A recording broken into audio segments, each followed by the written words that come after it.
একটু স্বস্তির পরিবেশ তৈরি হয়েছে, যেখানে আমরা নির্ভয়ে নির্বিঘ্নে কথা বলতে পারি এবং আমাদের এই কেন্দ্রীয় কার্যালয় থেকে নির্বিঘ্নে বেরিয়ে যেতে পারি এবং আসতে পারি। যা কোথাও ঘাপটি মেরে থাকা গোয়েন্দা পুলিশ বা গোয়েন্দা সংস্থার লোকরা রাস্তার মাঝখান থেকে আমাদেরকে ধরে নিয়ে যাবে না, এই ভয়টা কমপক্ষে গেছে। ভারতে পলাতক হাসিনা একের পর এক হুঙ্কার দিচ্ছে। জুলাই আগস্টের শাহজাহান খান গংরা আদালতে এসে সরকারকে দেখে নেওয়ার হুমকি দিচ্ছে, আদালতকে ভেঙচি কাটছে, পুলিশকে থোড়াই কেয়ার করছে। হাসিনার দোসররা আসামি হয়েও আদালতে যে অধ্যত্বপূর্ণ আচরণ করছে তা মূলত অন্তর্বর্তী সরকারকে অকার্যকর প্রমাণের এক গভীর চক্রান্ত। দুই একটি বিষয় নিয়ে আপনাদের সামনে কথা বলবো। দীর্ঘ রক্তঝরা আন্দোলনের অব্যবহিত পর থেকে গঠিত অন্তর্বর্তীকালীন সরকারের কাছে দেশের গণতান্ত্রিক শক্তির যে প্রত্যাশা, সেই প্রত্যাশার প্রতিফলন আমরা খুব একটা দেখতে পাচ্ছি বলে মনে হয় না, দেখতে পাচ্ছি না। কিছু কিছু ক্ষেত্রে অগ্রগতি আছে, আমরা বলছি নিঃসন্দেহে। কমপক্ষে একটু স্বস্তির পরিবেশ তৈরি হয়েছে, যেখানে আমরা নির্ভয়ে নির্বিঘ্নে কথা বলতে পারি এবং আমাদের এই কেন্দ্রীয় কার্যালয় থেকে নির্বিঘ্নে বেরিয়ে যেতে পারি এবং আসতে পারি। যা কোথাও ঘাপটি মেরে থাকা গোয়েন্দা পুলিশ বা গোয়েন্দা সংস্থার লোকরা রাস্তার মাঝখান থেকে আমাদেরকে ধরে নিয়ে যাবে না, এই ভয়টা কমপক্ষে গেছে।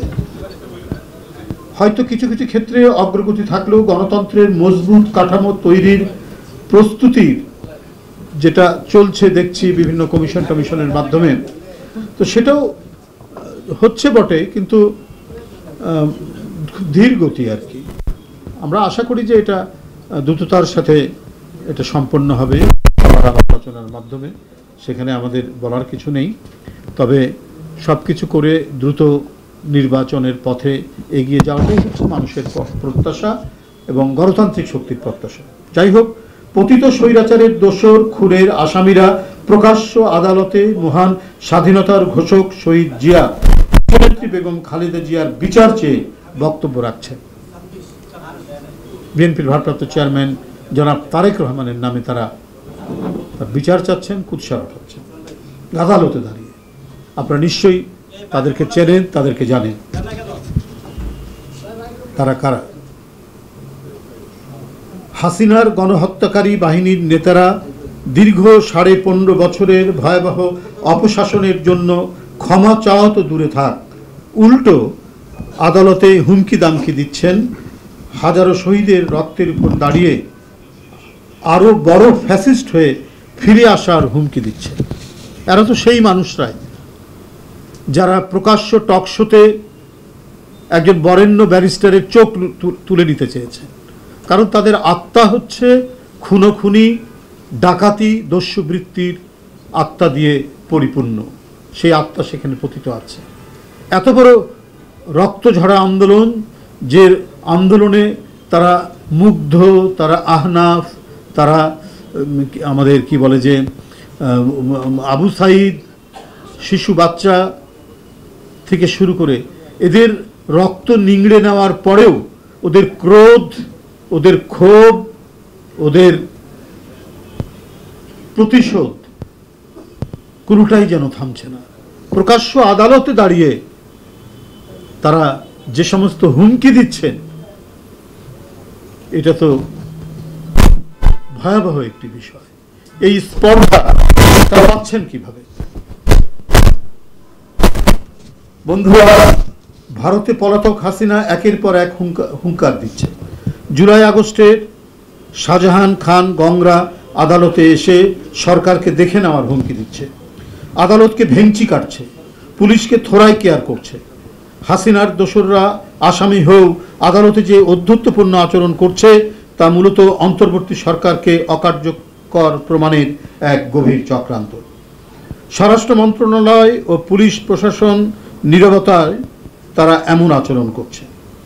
গত 15 বছর বিভিন্ন পাতানো মামলায় বিএনপির অনেক সিনিয়র নেতা ও আলেম ওলামাকে ডান্ডাবেরি পরিয়ে আদালতে তোলা হয়েছিল।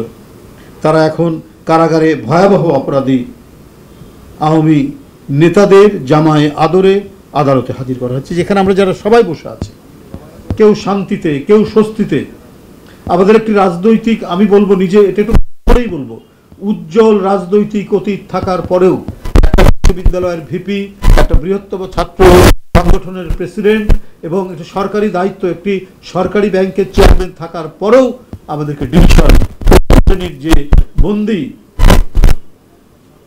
সেই বন্দির মর্যাদা দেওয়া হতো না। হয় অনেকদিন পরে দিত, না হলে দিতই না। সাধারণ বন্দীদের মধ্যে আমাদেরকে ফেলে রাখা হতো। অথচ এরশাদের আমলেও দেখেছি আমরা, তখন তো যে স্টুডেন্ট লিডার, এরশাদের আমলেও কিন্তু আমরা ডিভিশন পেতাম।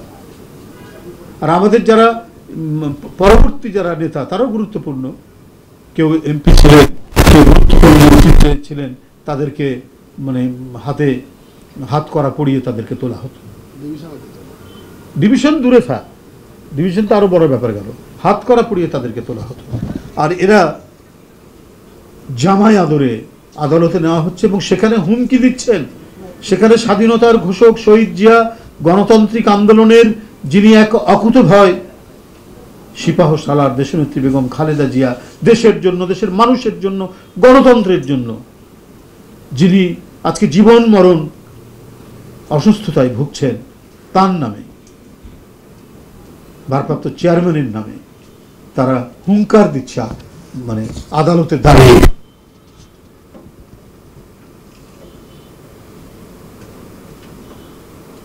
স্বরাষ্ট্র মন্ত্রণালয় ও পুলিশ প্রশাসনের নিরাপত্তায় তারা এমন আচরণ করছে।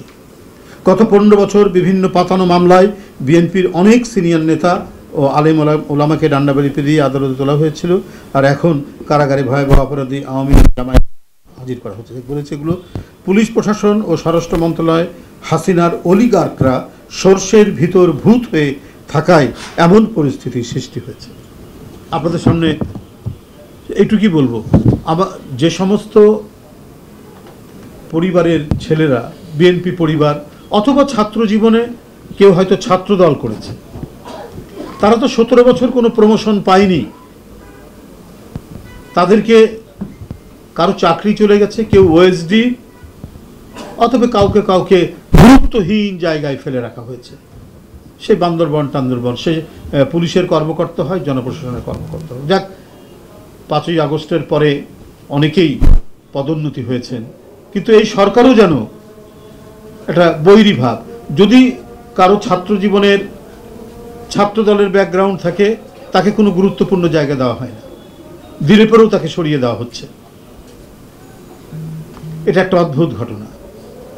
অথচ আমরা জানতাম যে সিএসপি অফিসাররা এরা অধিকাংশই ছাত্র ইউনিয়ন করতেন, কেউ কেউ এনএসএফও করতেন, সেটা ভিন্ন ব্যাপার, কিন্তু তাদের চাকরি জীবনে, পেশা জীবনে তারা কখনোই এই ধরনের বৈষম্যর শিকার হননি।